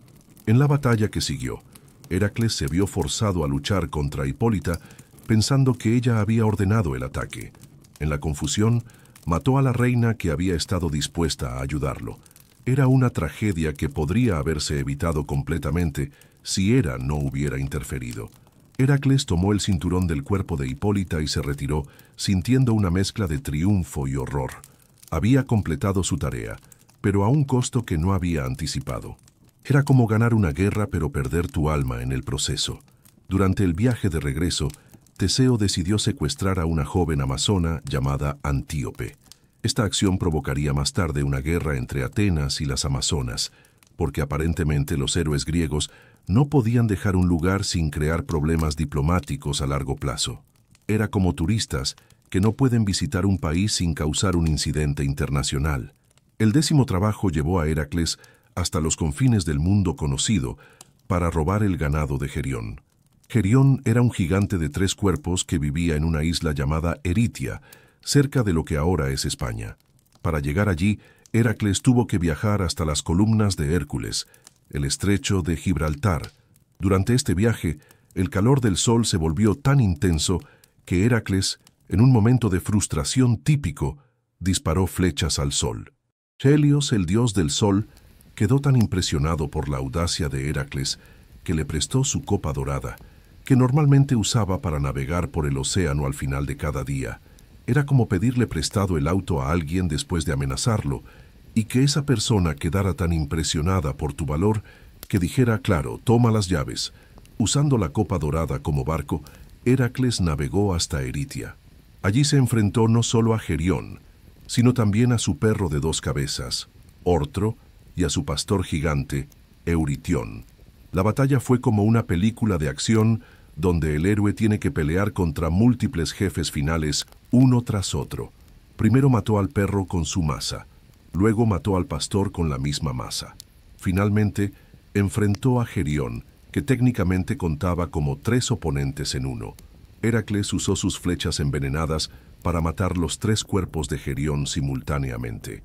Era como resolver un puzzle de combate que requería timing perfecto y munición especial. Después de robar el ganado, Heracles comenzó el viaje de regreso a Grecia, conduciendo una manada de vacas rojas especiales a través de Europa y África. Este viaje tomó años y estuvo lleno de aventuras adicionales. En España se enfrentó a bandidos que intentaron robar el ganado. En Francia luchó contra gigantes locales. En Italia tuvo que lidiar con ladrones y más gigantes. Era como un road trip épico, donde cada parada incluía una pelea mortal. Durante este viaje, Heracles también estableció varias ciudades y dejó marcadores geográficos que durarían milenios. Los griegos creían que él había creado muchas de las características geológicas del Mediterráneo occidental. Era como un turista extremo que dejaba monumentos permanentes en cada lugar que visitaba. Uno de los incidentes más extraños durante este viaje ocurrió en Italia, cuando Heracles se detuvo a descansar y se durmió. Un gigante ladrón llamado Caco robó parte del ganado mientras Heracles dormía, arrastrando las vacas hacia atrás para confundir las huellas. Cuando Heracles despertó y se dio cuenta de que faltaba ganado, siguió las huellas en la dirección equivocada durante horas. Finalmente, una de las vacas robadas mugió desde la cueva de Caco, revelando la ubicación del ladrón. Era como un misterio de detectives resuelto por coincidencia animal. Heracles confrontó a Caco y lo mató, pero no antes de que el gigante hubiera causado suficientes problemas para retrasar el viaje varios días más. Cuando finalmente llegó a Grecia con el ganado, Heracles se enfrentó a un nuevo problema. Euristeo quedó tan aterrorizado por las vacas mágicas que se negó a quedárselas. En su lugar, las sacrificó a Hera, en un intento patético de apaciguar a la diosa que había estado atormentando a Heracles. Era como regalar un obsequio caro a la persona que menos lo merecía, esperando que dejara de odiarte. Hera aceptó el sacrificio, pero no cambió su actitud hacia Heracles. Para ella, estos trabajos no estaban redimiendo a Heracles, estaban simplemente probando que era demasiado peligroso para seguir viviendo. Cada trabajo completado era evidencia adicional de que Heracles tenía poderes que rivalizaban con los de los dioses. Desde la perspectiva de Hera, esto lo hacía más amenazante, no menos. Era como un empleado que es tan competente que su jefe comienza a preocuparse de que eventualmente tome su trabajo. Mientras tanto, las historias sobre estos trabajos se estaban extendiendo más allá de Grecia. Comerciantes fenicios llevaban relatos de Heracles a sus puertos comerciales en África y España. Navegantes relataban sus aventuras en tabernas desde el Mar Negro hasta las costas de Francia. Cada retelling añadía nuevos detalles, nuevas aventuras, nuevas interpretaciones. Era como el teléfono roto jugado a escala mediterránea, excepto que en lugar de distorsionar el mensaje, Cada versión lo hacía más épico. En algunas versiones, Heracles era un símbolo de civilización triunfando sobre el caos primitivo. En otras, era un héroe trágico luchando contra un destino injusto. En otras más, era un modelo de virtud estoica, enfrentando adversidades imposibles. Cada cultura que adoptaba las historias de Heracles las adaptaba a sus propios valores y necesidades. Era como ver una franquicia de entretenimiento moderna adaptarse a diferentes mercados internacionales. Pero en Grecia, Heracles seguía siendo fundamentalmente una figura de redención personal y justicia cósmica. Sus trabajos no eran solo aventuras, eran pasos en un proceso de transformación espiritual que resonaba profundamente con las creencias griegas sobre la naturaleza humana y el perdón divino, y aún le quedaban 2 trabajos más, los más peligrosos de todos, que lo llevarían literalmente hasta los bordes del mundo de los vivos. El 11º trabajo llevó a Heracles hasta el extremo occidental del mundo conocido para robar las manzanas doradas del jardín de las Hespérides. Estas no eran manzanas que podrías encontrar en un supermercado, eran frutas mágicas que otorgaban inmortalidad a quien las comiera. El jardín donde crecían estaba custodiado por las Hespérides, 3 ninfas que eran hijas de la noche, y por Ladón, un dragón de 100 cabezas que nunca dormía. Era como Fort Knox, pero para fruta y con un sistema de seguridad que incluía criaturas míticas insomnes. El problema más inmediato era que nadie sabía exactamente dónde estaba este jardín. Era como buscar un lugar que podría o no existir, sin GPS, sin mapas confiables y sin la posibilidad de preguntarle a Siri. Heracles comenzó preguntando a cuánta gente conocía, comerciantes, navegantes, pastores, cualquiera que hubiera viajado lejos de casa. La mayoría nunca había oído hablar del jardín. Los que sí habían oído hablar de él daban direcciones contradictorias. Era como tratar de encontrar un restaurante basándose únicamente en rumores vagos de gente que nunca había estado ahí. Finalmente, alguien le sugirió que preguntara a Nereo, un viejo dios del mar que supuestamente conocía todo lo que pasaba en el océano. El problema era que Nereo tenía la costumbre de transformarse en diferentes formas para evitar responder preguntas. Era como intentar obtener información de alguien que cambiaba constantemente de tema y de forma física cada vez que le preguntabas algo específico. Heracles encontró a Nereo durmiendo en una playa. Cuando el viejo dios despertó y vio a Heracles, inmediatamente se transformó en un águila y trató de volar lejos. Heracles lo atrapó. Nereo se convirtió en una serpiente. Heracles mantuvo su agarre. Luego se convirtió en agua, luego en fuego, luego en un león. Era como una sesión de lucha libre, donde tu oponente podía cambiar las reglas de la física cada pocos segundos. Finalmente, después de 1 hora de transformaciones constantes, Nereo se rindió y le dijo a Heracles que buscara a Prometeo. Sí, el mismo Prometeo que había sido encadenado a una roca y torturado por un águila durante años como castigo por darle fuego a la humanidad. Heracles viajó hasta las montañas del Cáucaso, donde encontró a Prometeo en exactamente el estado horrible que esperarías después de años de tortura diaria. El titán estaba encadenado a una roca, y cada día el águila de Zeus venía a comerse su hígado regenerativo.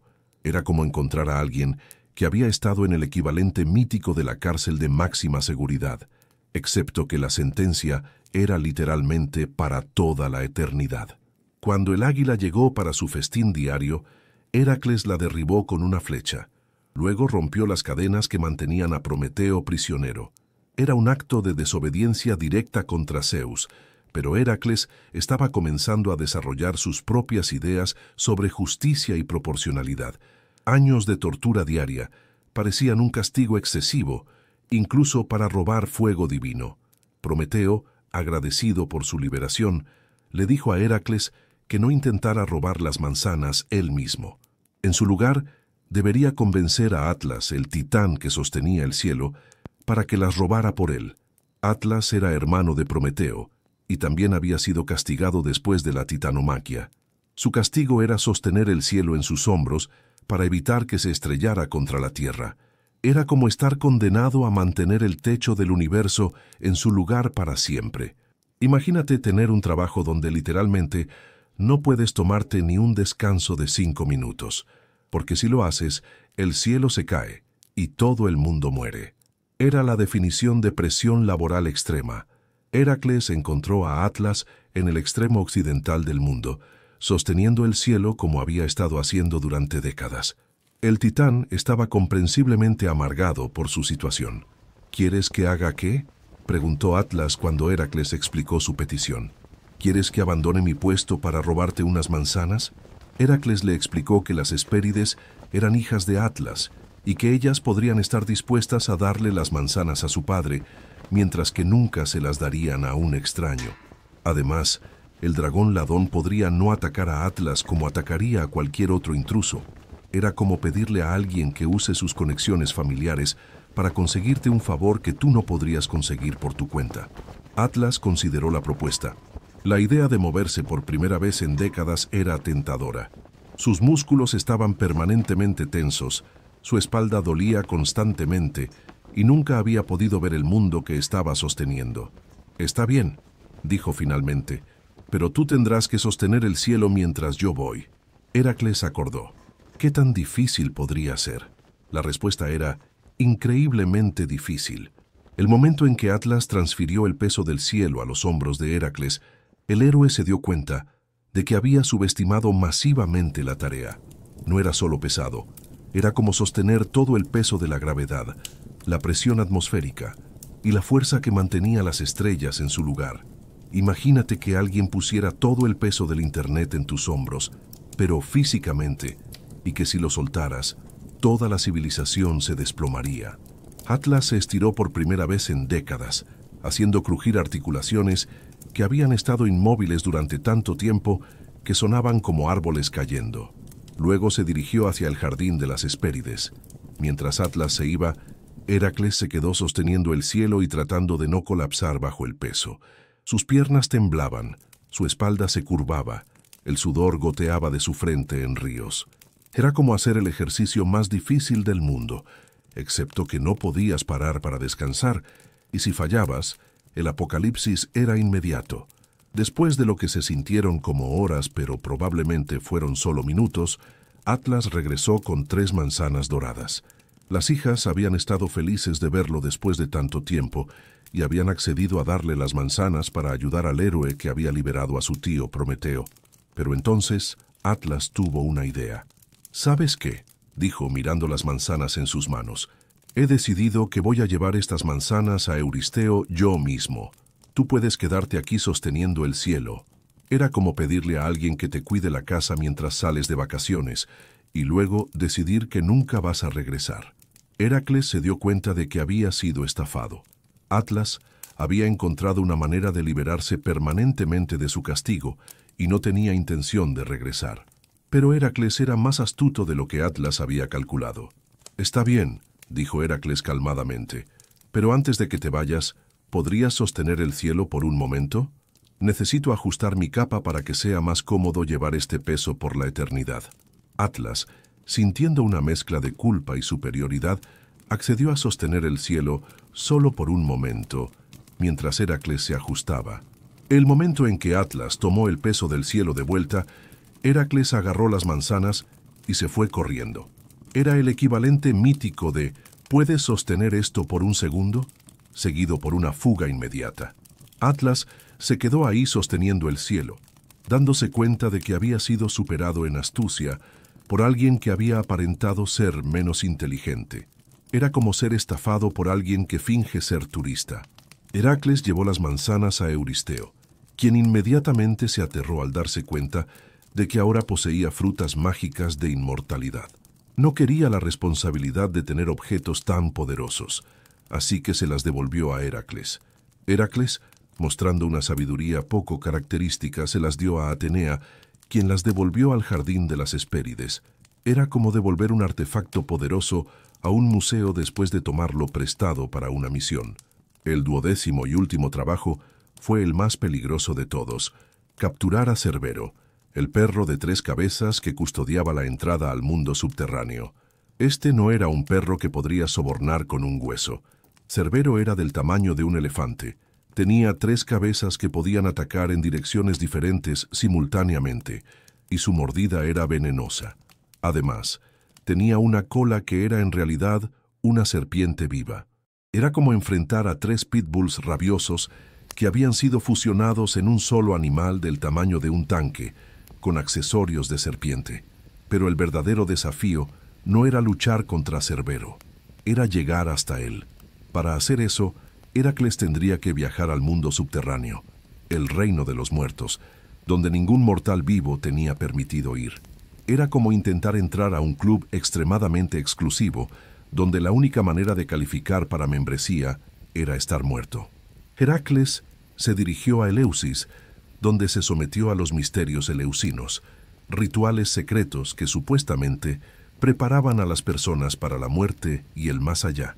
Era como tomar un curso de preparación antes de un examen extremadamente difícil, excepto que el examen era literalmente la muerte. Los detalles de estos misterios eran tan secretos que cualquiera que los revelara sería ejecutado. Incluso hoy, miles de años después, no sabemos exactamente qué pasaba durante estos rituales. Era como un club secreto que mantuvo sus secretos tan bien que los llevó a la tumba. Literalmente. Después de completar los misterios, Heracles viajó hasta una de las entradas al mundo subterráneo, cerca del cabo Tainarón. Hermes y Atenea lo acompañaron como guías, porque aparentemente incluso los dioses pensaban que esta misión era lo suficientemente peligrosa como para requerir supervisión divina. El descenso al mundo subterráneo fue como viajar a través de un sistema de cuevas que gradualmente se volvía más frío, más oscuro y más lleno de sonidos inquietantes que no podías identificar. Las almas de los muertos vagaban por los túneles como hologramas translúcidos, mirando a Heracles con una mezcla de curiosidad y envidia.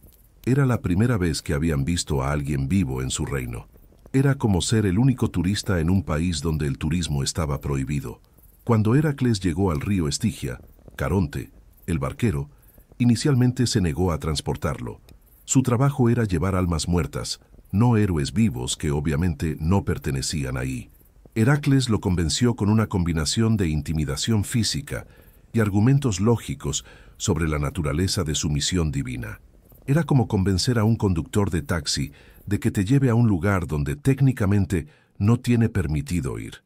Una vez que cruzó el río, Heracles se encontró cara a cara con todo tipo de criaturas y espíritus que había matado o encontrado durante su vida. La mayoría huyó cuando lo vio, pero algunos intentaron atacarlo. Era como una reunión de clase extremadamente incómoda, donde todos los que habías lastimado aparecían al mismo tiempo.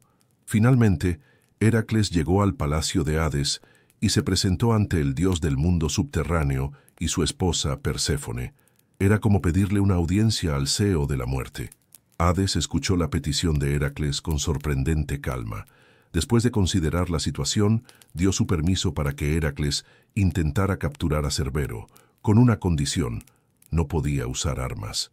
Tendría que subyugar al perro usando solo sus manos. Era como un combate de lucha libre, donde tu oponente tenía 3 cabezas, veneno y una serpiente como cola. Heracles encontró a Cerbero en las puertas del Hades e inmediatamente se lanzó al ataque. El combate que siguió fue épico incluso para los estándares de Heracles. Las 3 cabezas de Cerbero atacaban desde ángulos diferentes, mientras que la serpiente cola trataba de envenenarlo por detrás.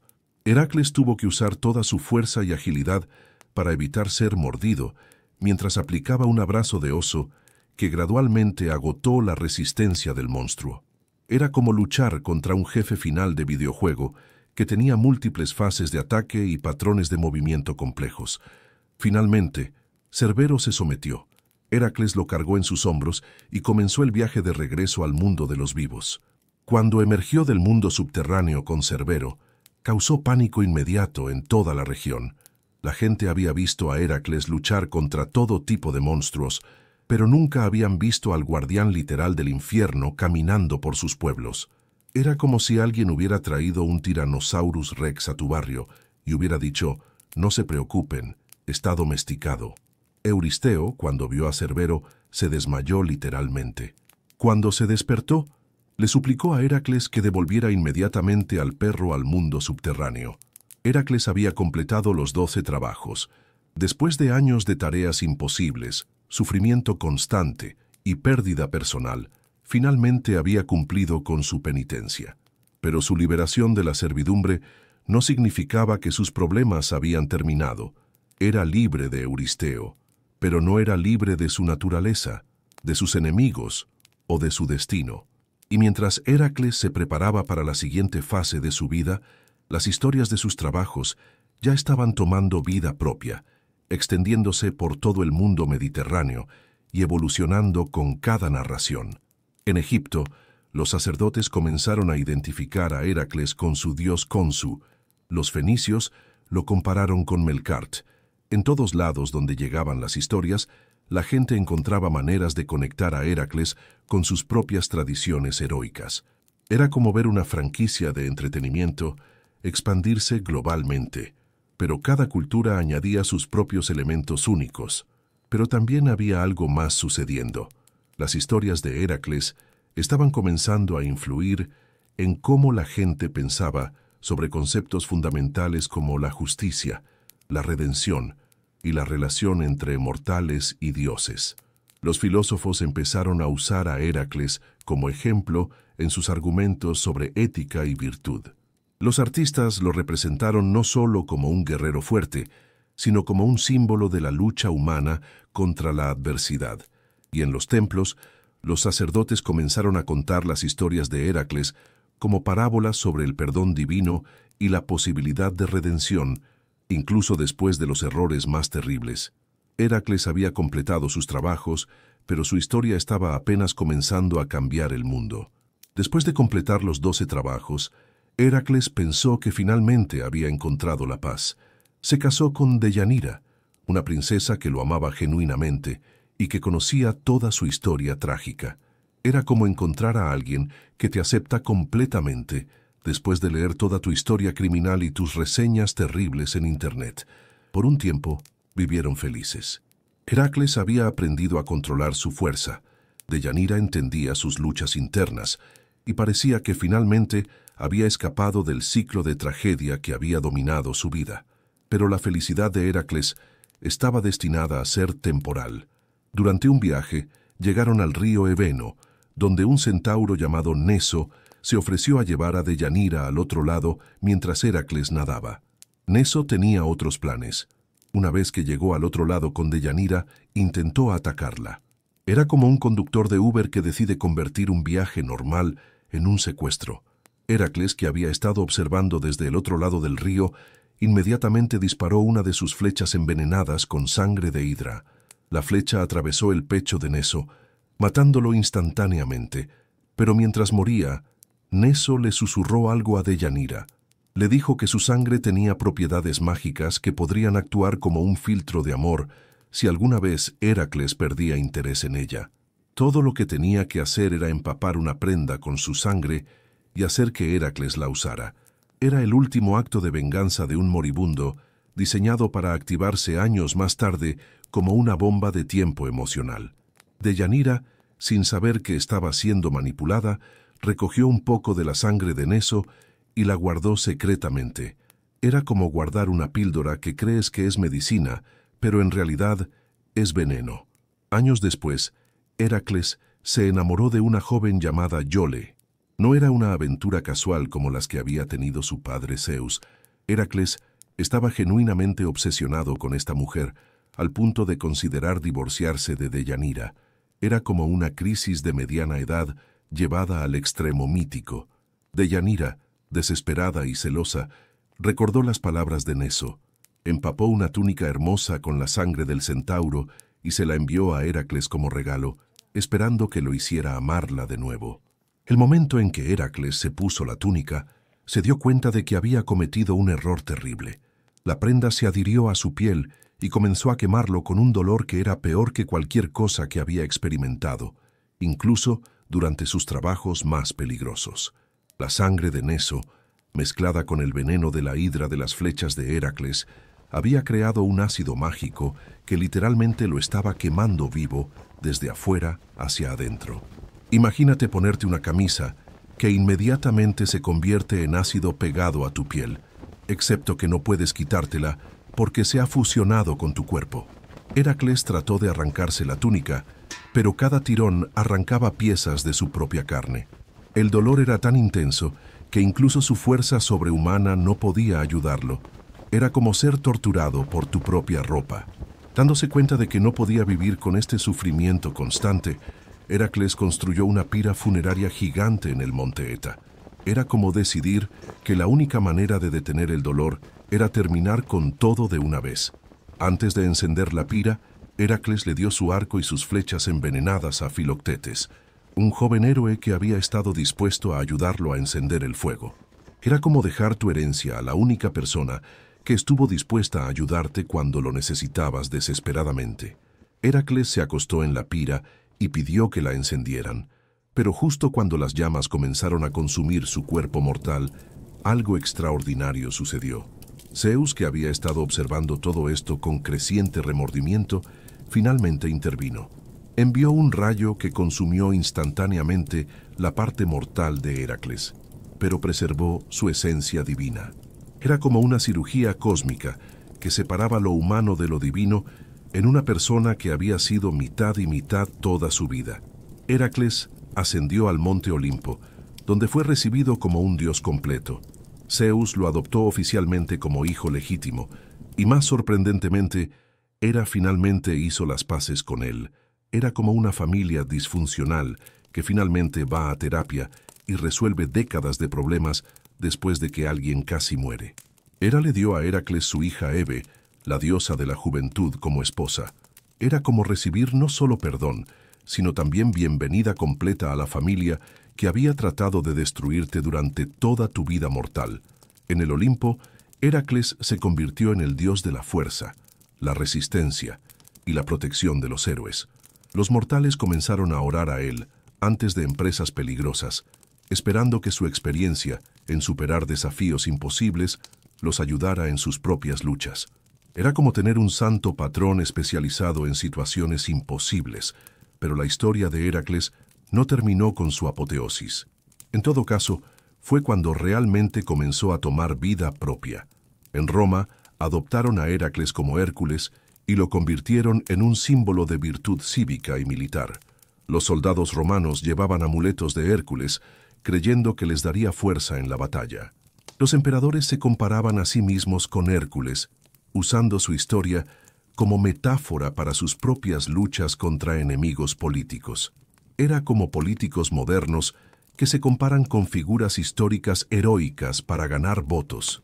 En Egipto, los sacerdotes fusionaron las historias de Heracles con sus propias tradiciones sobre dioses que morían y resucitaban. En la India, comerciantes griegos llevaron las historias de Heracles, donde se mezclaron con leyendas locales sobre héroes poderosos. Era globalización cultural antigua, donde las historias viajaban junto con mercancías y se adaptaban a cada nueva cultura que las recibía. Pero quizás lo más fascinante era cómo la historia de Heracles había cambiado la forma en que la gente pensaba sobre conceptos fundamentales como la justicia, el castigo y la redención. Los griegos habían creado un sistema de justicia divina que era tanto aterrador como esperanzador. Por un lado, los dioses castigaban las transgresiones de maneras que eran creativamente crueles y a menudo desproporcionadas. Prometeo había sido torturado durante años por darle fuego a la humanidad. Sísifo estaba condenado a empujar una roca cuesta arriba por la eternidad por ser demasiado astuto. Tántalo sufría hambre y sed eternas por servir a su hijo como cena. Era como un sistema de justicia criminal, diseñado por alguien con una imaginación sádica y tiempo ilimitado. Pero por otro lado, la historia de Heracles mostraba que incluso los crímenes más terribles podían ser redimidos a través del trabajo duro, el sufrimiento voluntario y la perseverancia. Heracles había matado a su propia familia en un ataque de locura. Según cualquier estándar de justicia humana, era imperdonable. Pero los griegos habían imaginado un camino hacia la redención que era doloroso, largo, pero finalmente efectivo. Era como un sistema de rehabilitación criminal que realmente funcionaba. pero que requería décadas de tareas aparentemente imposibles. Esta idea, que ningún error era tan terrible que no pudiera ser compensado, se convirtió en una de las contribuciones más duraderas de la mitología griega al pensamiento humano. Influenció a los filósofos estoicos, que vieron en Heracles un modelo de cómo enfrentar la adversidad con dignidad. Influenció a los primeros cristianos, que adoptaron muchos elementos de su historia para sus propias narrativas sobre redención y resurrección. Era como si los griegos hubieran inventado un template emocional que otras culturas podrían personalizar para sus propias necesidades espirituales. Incluso hoy, cuando alguien enfrenta una tarea aparentemente imposible, decimos que es hercúlea. Cuando alguien tiene fuerza extraordinaria, decimos que es hercúleo. La historia ha sobrevivido durante más de 2 milenios porque toca algo fundamental sobre la experiencia humana. Todos enfrentamos tareas que parecen imposibles. Todos cometemos errores que parecen imperdonables. Todos luchamos con fuerzas que están más allá de nuestro control. La historia de Heracles nos dice que está bien ser imperfecto, que está bien luchar y que está bien que las cosas sean difíciles.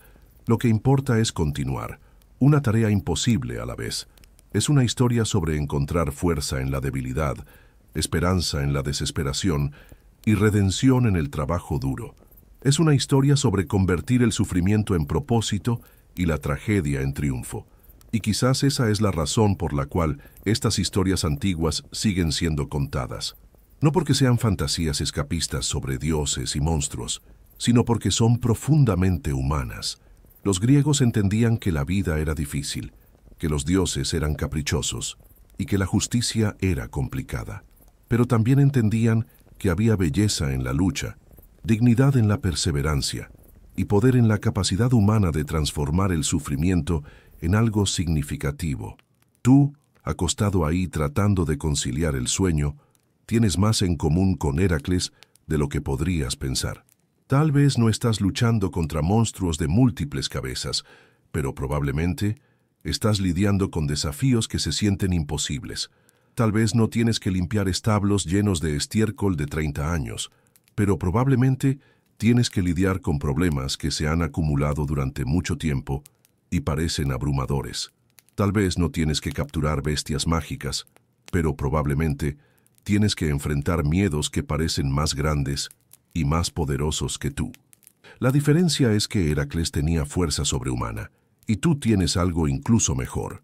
Tienes la capacidad de elegir cómo responder a tus desafíos, de encontrar significado en tus luchas y de transformar tus errores en sabiduría.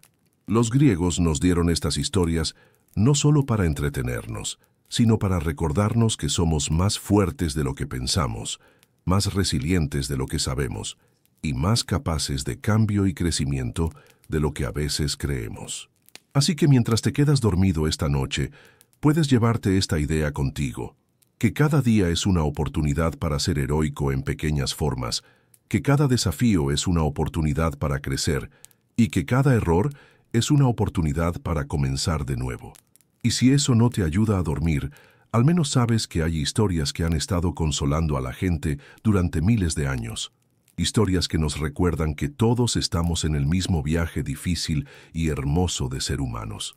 Dulces sueños, héroe moderno. Mañana tendrás tus propios trabajos que completar, pero esta noche puedes descansar sabiendo que formas parte de una tradición antigua de personas que enfrentan lo imposible y de alguna manera encuentran una manera de continuar.